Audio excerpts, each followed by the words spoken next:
30 जुलाई Thursday. आज मेरे 90 day study challenge का डे 47 है। Hello everyone, welcome back in my channel which is still life with study. Still life with study में आपका बहुत ही welcome है। आज बिल्कुल भी मन नहीं था कैमरा ऑन करने का। ऐसा लग रहा था कि आज बस चुपचाप रहूं, ना वीडियो बनाऊं, ना ब्लॉग रिकॉर्ड करूं और शायद पढ़ाई भी आज नहीं करूं। लेकिन फिर हमेशा की तरह खुद से एक सवाल पूछती हूँ, अगर आज फिर से हार मान ली तो कल खुद को क्या जवाब दूंगी। बस यही सोचकर कैमरा भी ऑन की, बुक भी ओपन की और आज का दिन भी पूरी करने की कोशिश की।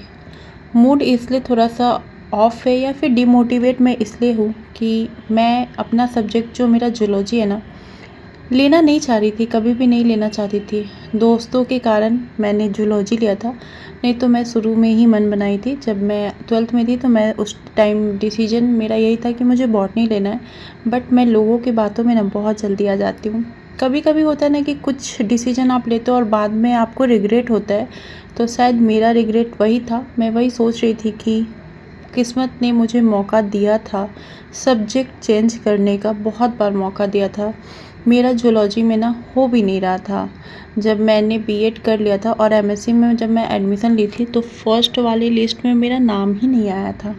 मैं बहुत रो रही थी। मुझे अपना बैक नहीं लगाना था, एक ईयर भी गैप नहीं करना था। उस टाइम एक अलग ही मेरे अंदर क्रेज़ था और इस कारण मैं बहुत ज़्यादा रो रही थी। तो मेरे हस्बैंड ना ट्राई किए थे तो पता चला था कि बॉटनी में ऑन स्पॉट एडमिशन हो रहा है एमएससी के लिए। तो मैं जाने ही वाली थी बॉटनी में एडमिशन के लिए। उसी दिन सुबह मतलब 9 साढ़े 9 बजे कॉलेज ओपन होती है, तो 9 साढ़े 9 के करीब में मैं कॉलेज जा रही थी एडमिशन करवाने के लिए। सारे डॉक्यूमेंट सब कुछ रेडी थे और सुबह 7 साढ़े 7 के बीच में एलएस कॉलेज की तरफ से मैसेज आता है कि मेरा जो सेकंड मेरिट लिस्ट है उसमें जूलॉजी में मेरा हो गया। उस टाइम बहुत खुशी थी, लेकिन नहीं ये समझ पाई कि ये खुशी कब मेरे लिए बदहाली में गुजर जाएगी, ये चीज़ मुझे नहीं पता था।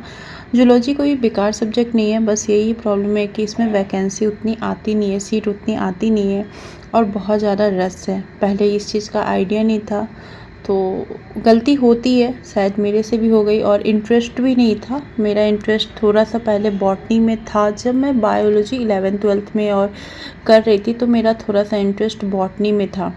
फिर मैं पता नहीं क्या हुआ, दोस्तों की बातों में, दोस्त से बिछड़ने का जो डर है ना मेरे अंदर, मैं किसी पे भी बहुत जल्दी ट्रस्ट करती हूँ।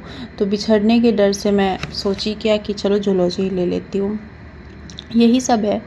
आप लोग मेरी शायद वीडियो देखते होंगे तो सिर्फ मैं जितने स्ट्रॉन्ग दिखाती हूँ, मेरी मुस्कुराहट यही आपको दिखता होगा, लेकिन इसके पीछे मेरी कितनी थकान है, कितनी मैं टेंशन है और कितनी मैं लड़ाइयाँ होती है और कितना मैं लड़ाइयाँ अंदर ही अंदर मुझे उससे घुटन होता है, मैं सिर्फ जानती हूँ। लाइफ में कुछ ऐसे दिन आते हैं जब आप बहुत कुछ कहना चाहते हो लेकिन बोल नहीं पाते हो।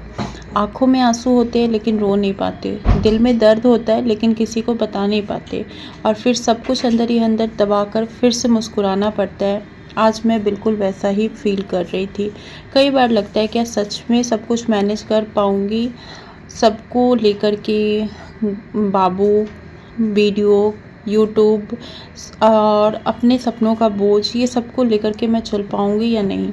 कभी कभी सब कुछ बहुत ज़्यादा भारी लगता है, जैसे अभी लग रहा है। लेकिन फिर याद आता है कि हर किसी का सपना आसान नहीं होता। अगर सपना आसान होता ना तो हर कोई उसे पूरा कर लेता। एक बात मैं हमेशा दिल से मानती हूँ, मुझे दुनिया के लोग बहुत ज़्यादा अच्छे लगते हैं। शायद यही मेरी सबसे बड़ी ताकत भी है और शायद यही मेरी सबसे बड़ी कमज़ोरी भी है। मैं लोगों पर बहुत जल्दी ट्रस्ट कर लेती हूँ, दिल की बातें भी जल्दी शेयर कर देती हूँ, क्योंकि मुझे लगता है कि अगर अपनी दर्द बांटोगे तो शायद दर्द थोड़ा हल्का फील होगा। लेकिन कई बार ऐसा हुआ है, जिन्हें अपना समझकर, जिन पर सबसे ज़्यादा मैं भरोसा करती हूँ, वही लोग पीठ पीछे सीधे दिल में छुरा घोंप देते हैं। उस दर्द को शब्दों में बताना आसान नहीं होता। उसके बाद इंसान लोगों से नहीं, खुद से भी डरने लगता है। फिर सोचता है क्या गलती थी मेरी, क्या अच्छा होना गलत है, क्या हर किसी पर ट्रस्ट करना गलत है शायद। लेकिन मैं आज भी अपनी अच्छाई नहीं छोड़ना चाहती, क्योंकि अगर किसी ने मेरे साथ गलत किया तो उसका मतलब ये नहीं कि मैं भी वैसी बन जाऊँ। हाँ, अब थोड़ा संभल कर चलना सीख रही हूँ, लेकिन दिल से बुरा नहीं बनना आज भी नहीं आया। अगर आपकी लाइफ में भी ऐसी कोई भी समय चल रहा है जहाँ सब कुछ आपको बिखरा हुआ लग रहा है ना, तो एक बात याद रखिएगा, हर दिन अच्छा नहीं होता। मैं हमेशा कहती हूँ कि हर दिन परफेक्ट नहीं होता, और हर दिन जो है ना वो अच्छा नहीं होता, परफेक्ट भी नहीं होता, लेकिन हर दिन आपको पता है ख़त्म ज़रूर होता है। आज का दर्द हमेशा नहीं रहेगा, आज की परेशानी एक कहानी बन जाएगी एक दिन, मुझे इस बात का भी पता है, और शायद वही कहानी किसी दूसरे इंसान की हिम्मत बन जाएगी।